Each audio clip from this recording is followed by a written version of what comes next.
Good morning and welcome to our daily devotional from Pilgrim Congregational Church. I'm Patrick Horn. Very glad to have you along on this Friday, August the 27th, 2021.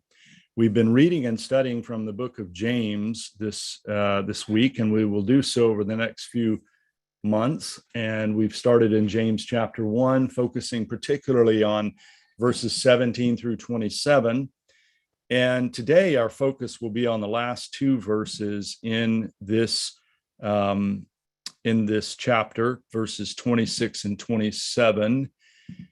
And I just want to I want to note that 26 and 27 are a transition. These are transition verses to the rest of the book.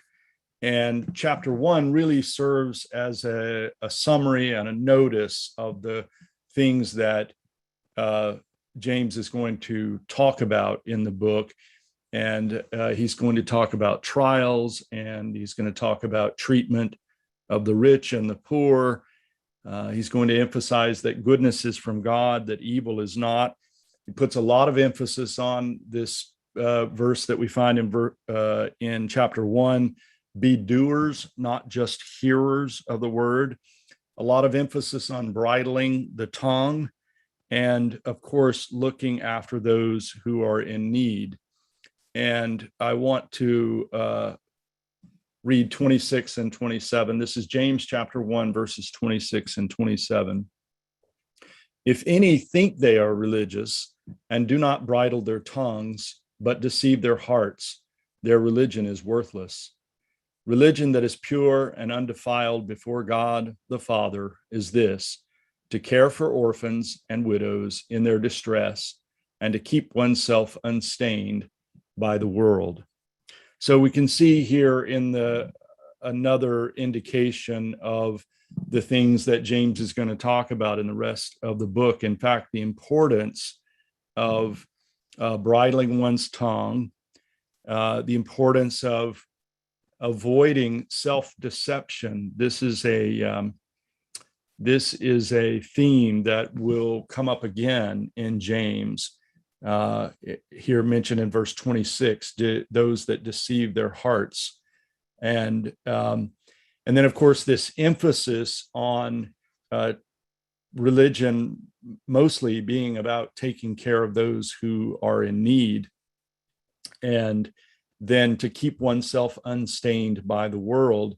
I do want to emphasize that the emphasis in James, just as in the Pauline letters, when they speak of the world and avoiding, later James will say, friendship with the world is enmity with God. And remember that they're talking about a spiritual concept of the world, that this is not meant to say that the world is evil, that God created evil. In fact, James has already said earlier in chapter 1, right, that all good things come from God, and an emphasis upon God's creative power. So when both James and Paul speak of the world, they're talking about the spirit of the world, that is, a spirit which tempts one to believe that there's something in the world that could take the place of God. That is, that you could take something in the world and make it ultimate. And their emphasis really is that the ultimate in one's life, what one must give one's life to, lies outside of the world, not within the world, not with things that one could find in the world.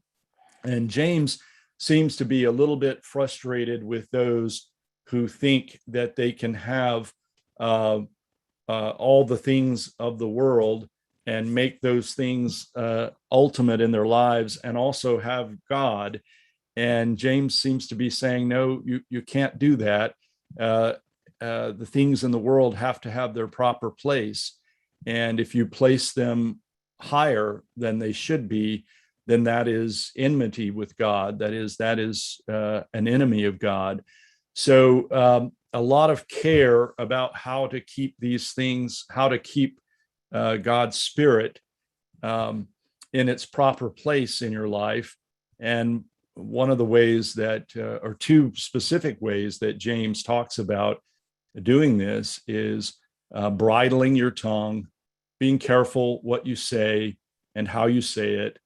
And then the other is taking care of those in need, and specifically mentioning here orphans and widows, which of course in that day and time would have been the most desperate of any people in that culture. And so I think the message for us is that we need to be sensitive to the needs of those who are most desperate in our own society and culture.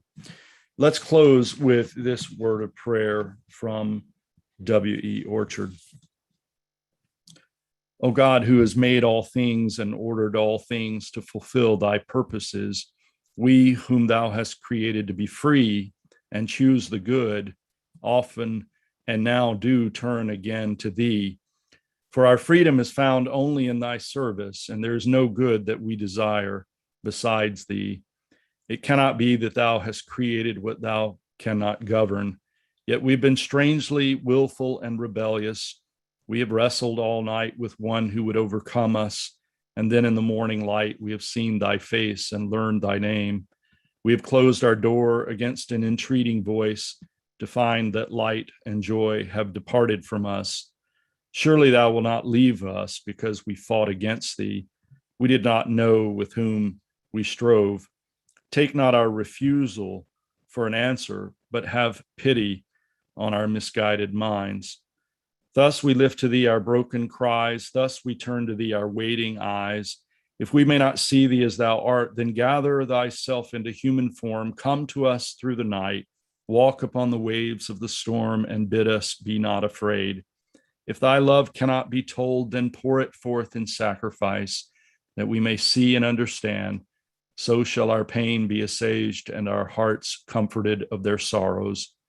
Like the night enwraps the hills, as stars steal into the skies, like a shepherd folds his sheep, as a mother stills her child, like calm after storm, rest after battle, hope after fear.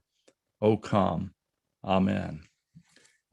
Thank you so much for joining me this morning from Pilgrim Congregational Church. I'm Patrick Horn, and I hope you have a great weekend. Goodbye.